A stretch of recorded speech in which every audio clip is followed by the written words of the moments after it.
বালুকের মতো পরিষ্কার যখন ইনফরমেশন পাবেন বা তথ্য পাবেন যে একটা পরীক্ষায় প্রশ্ন ফাঁস হয়েছে, এরপরও যখন অথরিটি এই পরীক্ষা আটকাবেন না, এই পরীক্ষার ব্যাপারে কোনো ইনকোয়ারি করবেন না। 14 জুন 2023 সালে এই প্রাথমিক সহশিক্ষকদের একটা পরীক্ষা হয়, এই সার্কুলার দেয় ঢাকা এবং চট্টগ্রাম। প্রায় 11 লক্ষ মানুষ এটার জন্য কি করেন, এই পরীক্ষা দিচ্ছিলেন 11 লক্ষ মানুষ এটাতে পরীক্ষায় বসছিলেন।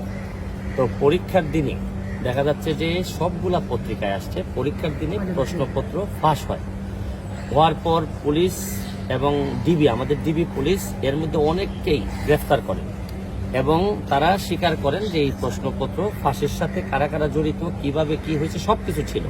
এবং অনেকগুলা পত্রিকায় এই রিপোর্ট আসার পরেও দেখা যাচ্ছে যে আমাদের মন্ত্রণালয় থেকে এখন পর্যন্ত কোনো ধরনের ইনকোয়ারি তো দূরের কথা, বরং তারা এইটারে ইগনোর করে সামনের দিকে এগিয়ে যাচ্ছেন। তারা বাইবা কল করতেছেন, বাইবা হচ্ছে এবং বাইবা চলতেছে।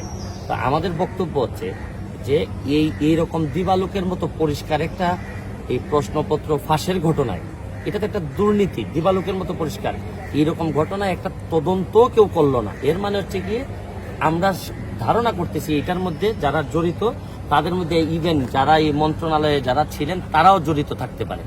এই জন্য আমরা আদালতে, আমরা আজকে মহামান্য হাইকোর্টে আসছিলাম, আইসা আমরা এই একটা ইনকোয়ারি চেয়েছি এবং এই যে ফ্রেশ একটা পরীক্ষা নেওয়ার জন্য বলছি। এবং কেন না নেওয়াটা বা এই যে ফেয়ার একটা তাদের যে ফেয়ার একটা এক্সাম করতে না পারাটা কেন অবৈধ হবে না, আমরা রুল চেয়েছি।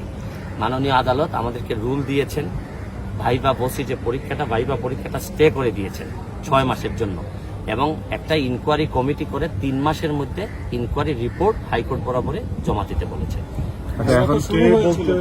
জি, সবকিছু যেটা যেভাবে আছে। কোন সালের এটা 2023 সালের এই সার্কুলারটা 2023 সালের 14 জুন, এটা ওই সার্কুলারে এখন পর্যন্ত এই প্রসেসটা চলতেছে। আপনি চিন্তা করেন যে সারা পরীক্ষা কি কিছু কয়টা হয়েছে, ভাইবা চলছে, এর আগে তো রিটেন হয়ে গেছে এবং দুর্নীতিটা এবং প্রশ্নপত্র ফাঁসের যে বিষয়টা, এটা কিন্তু এমসিকিউর সময়, এই যে 100 মার্কের যে একটা এমসিকিউ থাকে ওই সময় হচ্ছে দুর্নীতি। যাদের ভাইবা হয়ে গেছে হ্যাঁ তাদের নিয়োগও স্থগিত থাকে সব। ভাইবা তো এখন পরীক্ষাটা হয়েছে, নিয়োগ তো পরে, ভাইবার পরে তো রেজাল্ট দিবে, রেজাল্ট দেওয়ার পরে না নিয়োগের প্রশ্ন।